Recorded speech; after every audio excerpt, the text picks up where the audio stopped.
Hi friends, good morning. கன்சிஸ்டண்ட்டாக படிக்கணும் அப்படிங்கிறது எங்கள் அப்பா கிட்டேருந்து நான் கற்றுக்கிட்டேன். என்ன விஷயம் அப்படின்னா, எங்கள் அப்பா 9th ஸ்டாண்டர்ட் ஃபெயிலு. அப்போ எங்கள் தாத்தா வந்து படிக்க வேண்டாம் அப்படின்னு சொல்லியிருந்தாருன்னு சொன்னார். ஆனால் எங்கள் அப்பா விடாமல் அப்போ ஒரு பார்ட் டைம் ஜாப் போய் பணத்தை ஜென்ரேட் பண்ணி நானே மறுபடியும் 9th ஸ்டாண்டர்ட் படித்தேன் அப்படின்னு சொன்னார். அதுக்கப்புறம் எகெயின் 12th ஃபெயில் எங்கள் அப்பா. அப்போ எங்கள் தாத்தா வந்து வேணாம், உனக்கு படிப்பு வரல, நீ நெசவு நீ அப்படின்னு சொன்னார். அப்போயும் எங்கள் அப்பா விடலை. அதுவும் ஒரு வருஷம் கேப் விட்டு மறுபடியும் பணத்தை சேர்த்து மறுபடியும் காலேஜ் படித்தேன் அப்படின்னு சொல்லிகிட்டே இருப்பார். அப்படி படித்ததுனால தான் எனக்கு கவர்மெண்ட் ஜாப் கிடச்சிச்சு, ஒரு டிகிரி கிடச்சிது அப்படி.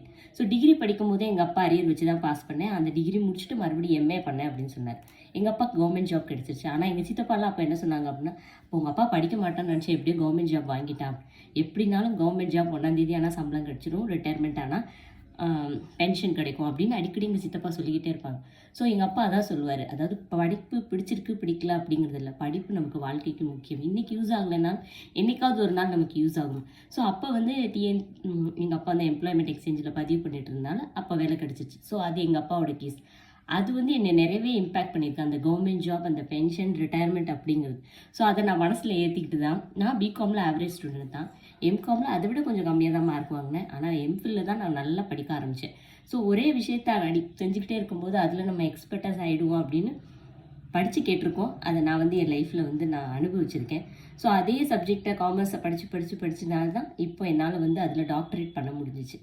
ஸோ அதனால் படிக்கிறதையோ படிப்பு வரலன்றதையோ விட்டுறாதீங்க. ஏன்னா ஒரு நாள் வந்து அது நமக்கு ஹெல்ப் பண்ணும். ஸோ அதனால் கொஞ்சமாக படித்தாலும் சரி, ஆவரேஜாக படித்தாலும் சரி, நிறையா படித்தாலும் சரி, படிக்கணும். அதான் மேட்டர்.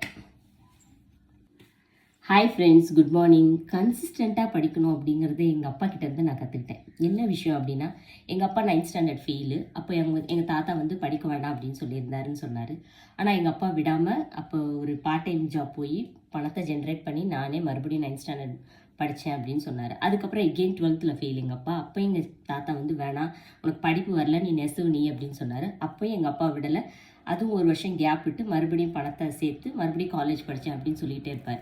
அப்படி படித்ததுனால தான் எனக்கு கவர்மெண்ட் ஜாப் கிடச்சிச்சு, ஒரு டிகிரி கிடச்சிது அப்படி.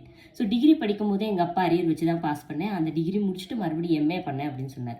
எங்கள் அப்பாவுக்கு கவர்மெண்ட் ஜாப் கிடச்சிருச்சு. ஆனால் எங்கள் சித்தப்பாலாம் அப்போ என்ன சொன்னாங்க அப்படின்னா, உங்கள் அப்பா படிக்க மாட்டான்னு நினச்சி எப்படியோ கவர்மெண்ட் ஜாப் வாங்கிட்டான், எப்படினாலும் கவர்மெண்ட் ஜாப் 1ஆம் தேதி ஆனால் சம்பளம் கிடச்சிடும், ரிட்டையர்மெண்ட் ஆனால் பென்ஷன் கிடைக்கும் அப்படின்னு அடிக்கடி எங்கள் சித்தப்பா சொல்லிக்கிட்டே இருப்பாங்க. ஸோ எங்கள் அப்பா அதான் சொல்லுவார், அதாவது படிப்பு பிடிச்சிருக்கு பிடிக்கல அப்படிங்கிறது இல்லை, படிப்பு நமக்கு வாழ்க்கைக்கு முக்கியம். இன்றைக்கி யூஸ் ஆகலைனாலும் என்றைக்காவது ஒரு நாள் நமக்கு யூஸ் ஆகும். ஸோ அப்போ வந்து எங்கள் அப்பா அந்த எம்ப்ளாய்மெண்ட் எக்ஸ்சேஞ்சில் பதிவு பண்ணிட்டு இருந்தாலும் அப்போ வேலை கிடச்சிச்சு. ஸோ அது எங்கள் அப்பாவோட கேஸ். அது வந்து என்னை நிறையவே இம்பேக்ட் பண்ணியிருக்கு, அந்த கவர்மெண்ட் ஜாப், அந்த பென்ஷன், ரிட்டையர்மெண்ட் அப்படிங்கிறது. ஸோ அதை நான் மனசில் ஏற்றி